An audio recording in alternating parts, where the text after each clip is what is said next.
अस्सलाम वालेकुम। धरती टीवी न्यूज़ में भली कार माया फौजिया जा सब खां पहिरियां हेडलाइन।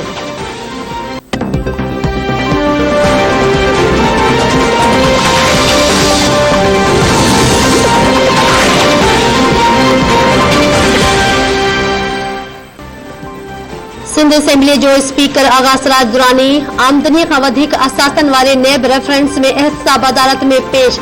केस सख्त सिक्योरिटी में अदालत पहुंचायो वियो। केस जा 3 शाहिद पेश न थी सघिया। अदालत नेब प्रोसिक्यूटर के ईंदड़ ॿुधणीअ ते शाहिदन के पेश करण जो हुकुम ॾींदे ॿुधणी 4 जनवरी ताईं मुलतवी करे छॾी। मीडिया सां ॻाल्हाईंदे आगा सराज दुरानी चयो त मकानी निज़ाम वारे बिल ते मुखालिफ़ धुर सां ॻाल्हियूं कयूं वयूं हुयूं। मकानी चूंडुनि जो ऐलान थियो त पीपी भरपूर तैयारी कंदी। मकानी चूंडुनि में पीपल्स पार्टी ई सोभ माणींदी।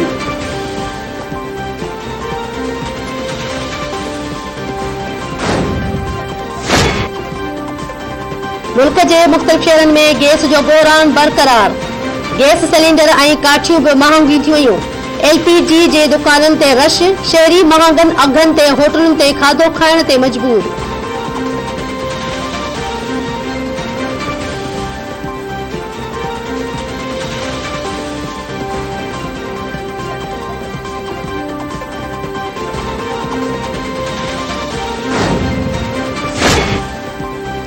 मुल्क में कोरोना वबा वधीक 2 हयातियूं खसे वरितियूं। 359 नवां केस रिपोर्ट। NCOC मूजिब गुज़िरियल 24 कलाकनि दौरान 46,546 टेस्टियूं कयूं वयूं। फोतियुनि जो मजमूई अंग 28,894 थी वियो। हेल ताईं मजमूई केसनि जो तादाद 12,92,406 थी चुको। हाकारी केसनि जी शरह 0.77% रिकॉर्ड।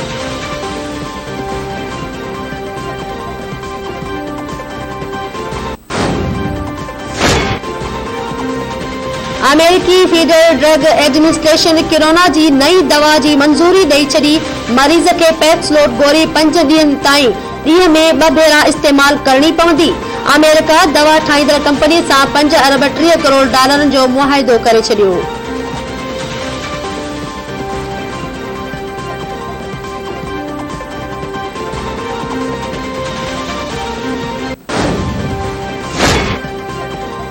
वज़ीर आज़म अॼु लाहौर जो दौरो कंदो। इमरान ख़ान सां पंजाब जो गवर्नर ऐं वॾो वज़ीर मुलाक़ात कंदा। ज़रियनि मूजिब वज़ीर आज़म खे मकानी चूंडुनि जी तयारियुनि ऐं पंजाब में अमन अमान जी सूरतहाल बाबति ब्रीफिंग ॾिनी वेंदी।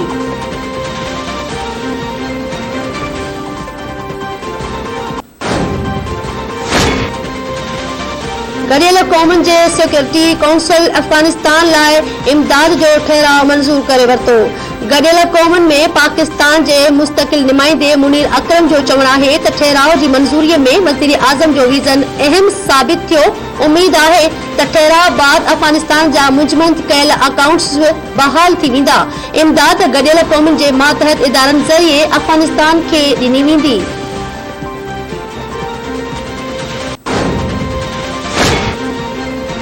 रेती वेझो विलहार स्टेशन भरिसां अणसुञातल शख्स जो लाश हथ। इलाके वासियुनि जे इतलाह ते पुलिस पहुची लाश तहवील में वठी इस्पताल मुंतकिल करे छॾियो। फोती जी सुञाणप न थी सघी।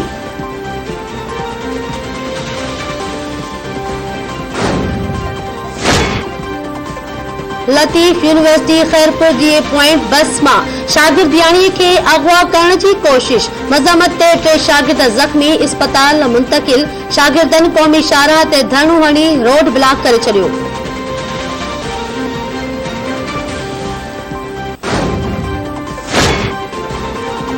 नसीराबाद में बदअमनी ते ज़ाब्तो न आयो। पुलिस अघोर निंड सुतल। हथियार बंद फोरू प्राइमरी उस्ताद अब्दुल वहाब बिरोही जे घर में गिड़ी घर भातियुनि खे यरगमाल बणाए लखें रुपयनि जी फुर करे फरार।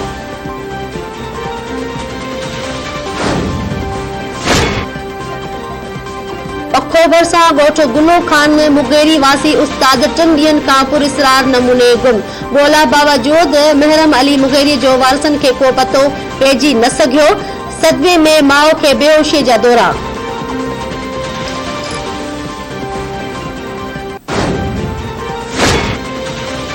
गिलगित बल्तिस्तान में थधि जी शिदत बरक़रार। बरसात न थियण सबब ख़ुश्क सीअ सबब मौसमी बीमारियुनि कर खयो। उत्तर बलूचिस्तान में सियारे जी मुंद जी पहिरीं बरसात में देर सबब कुदरती चरागाहूं ऐं बैराजी पानी ख़त्म, मालूद चौपाए माल मैदानी इलाक़नि ॾांहुं मुंतक़िल करण लॻा।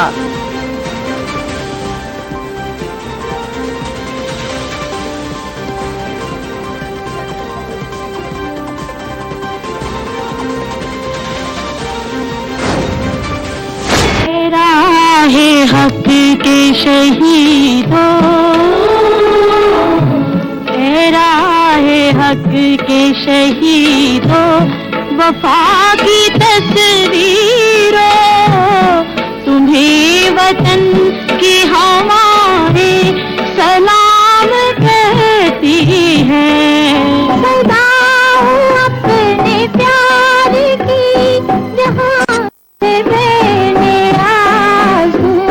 किसी पे जो न खुल सके वो जिंदगी नाराज।